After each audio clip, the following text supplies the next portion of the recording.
Halo nakama, selamat datang di channel Anime OP. Yes, manga One Piece chapter 1066 benar-benar memberikan banyak sekali informasi penting yang berkaitan dengan jalannya cerita One Piece ke depannya. Yap, salah satunya adalah tragedi paling kelam di dunia One Piece, yaitu serangan Booster Call yang menyebabkan seluruh penduduk Ohara harus kehilangan nyawa mereka.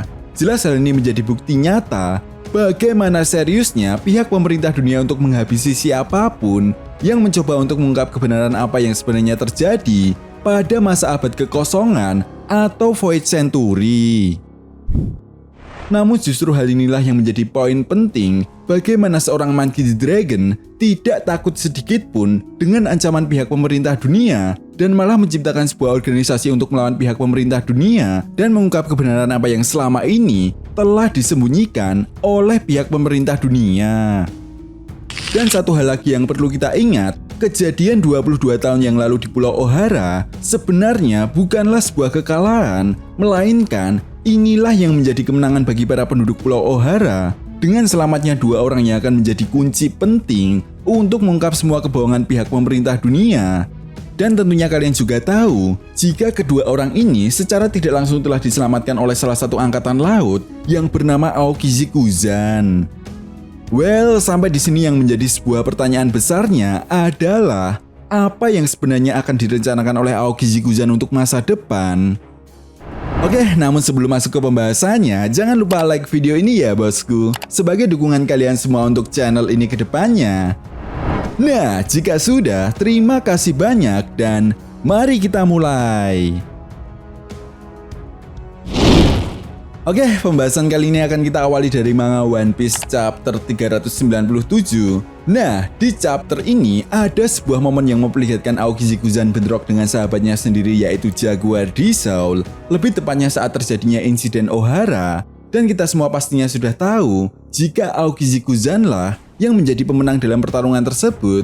Ya, Aokiji-Kuzan membekukan sahabatnya itu dengan sebuah teknik yang sampai dengan chapter 1066. Dan teknik tersebut hanya pernah digunakan satu kali oleh Aokiji-Kuzan dan teknik itu bernama Ice Time Capsule. Nah, hingga pada manga One Piece chapter 1066, akhirnya semuanya semakin jelas jika Jaguar di Soul memang sengaja dibekukan oleh Aokiji-Kuzan untuk masa depan. Setelah itu kemudian pada manga One Piece chapter 398, setelah serangan Booster Call terjadi, pihak Angkatan Laut memerintahkan untuk menyisir Pulau Ohara. Prajurit Angkatan Laut tersebut hanya menemukan buku-buku di Danau Ohara dan menyatakan tidak ada satu orang pun yang selamat kecuali seorang gadis kecil yang bernama Nico Robin. Dan sampai di sini sudah sangat jelas bahwa ada sebuah rencana besar yang ingin dilakukan oleh Aokiji-Kuzan di masa depan. Sekaligus hal ini menjadi sebuah pertanyaan besar, apa yang sebenarnya akan dilakukan oleh Aokiji-Kuzan saat ini? Bukankah Aokiji-Kuzan malah bergabung dengan kelompok bajak laut Kurohige? Ya, meskipun Aokiji-Kuzan bergabung dengan kelompok bajak laut Kurohige, namun satu hal yang perlu kita ingat dan mungkin bisa menjadi patokan untuk menjawab pertanyaan ini, yaitu apa yang dilakukan oleh Aokiji-Kuzan di masa lalu menjadi bukti nyata bahwa Aokiji-Kuzan tetaplah Aokiji-Kuzan yang dulu, dan itulah yang pernah dia katakan kepada Smoker. Selain itu tentunya sebagai fan One Piece kalian juga pasti tahu jika Nico Robin saat ini adalah salah satu orang yang bisa membaca tulisan kuno Poneglyph. Artinya Robin adalah kunci utama untuk menuju Pulau Locktail. Nah, itu sebabnya Kuzan memang sudah merencanakan semua ini agar apa yang terjadi di masa depan jatuh kepada orang yang menurutnya tepat. Itu sebabnya kenapa Kuzan memilih bergabung dengan kelompok bajak laut Kurohige. Karena Kuzan tahu jika Kurohige adalah orang yang licik dan dia adalah orang yang cerdas dan memiliki ambisi untuk menguasai dunia.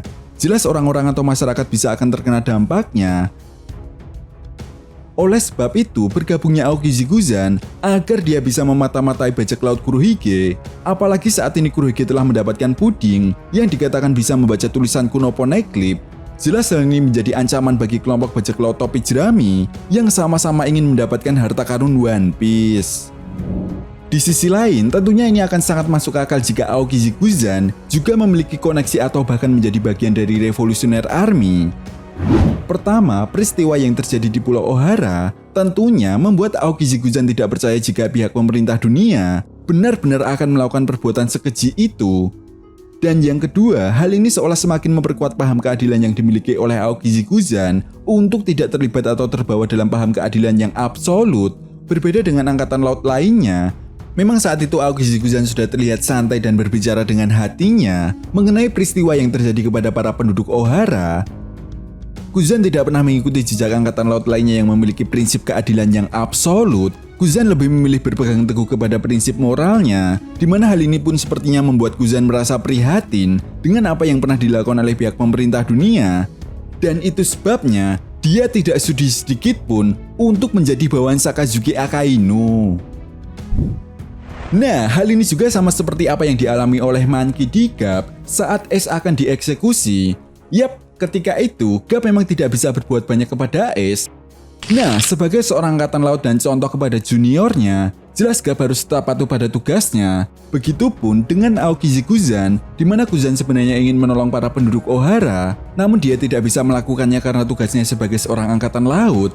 Ditambah lagi apa yang dilakukan oleh Sakazuki Akainu ketika itu, jelas membuat situasi semakin pelik ketika Akainu dengan sengaja menyerang kapal evakuasi para penduduk Ohara.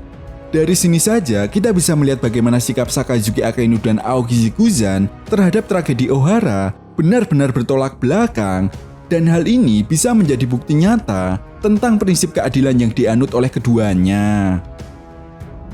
Dari kedua hal itu, tentunya ini akan sangat menarik bagaimana Aoki Zikuzan dan Monkey D. Dragon pernah berada di tempat yang sama dan memiliki prinsip keadilan yang sama. Selain itu, apa yang dilakukan oleh Aoki Zikuzan untuk menyelamatkan Nico Robin semakin mempertegas kenapa pihak Revolutionary Army pernah mencari keberadaan Nico Robin selama berpuluh-puluh tahun lamanya.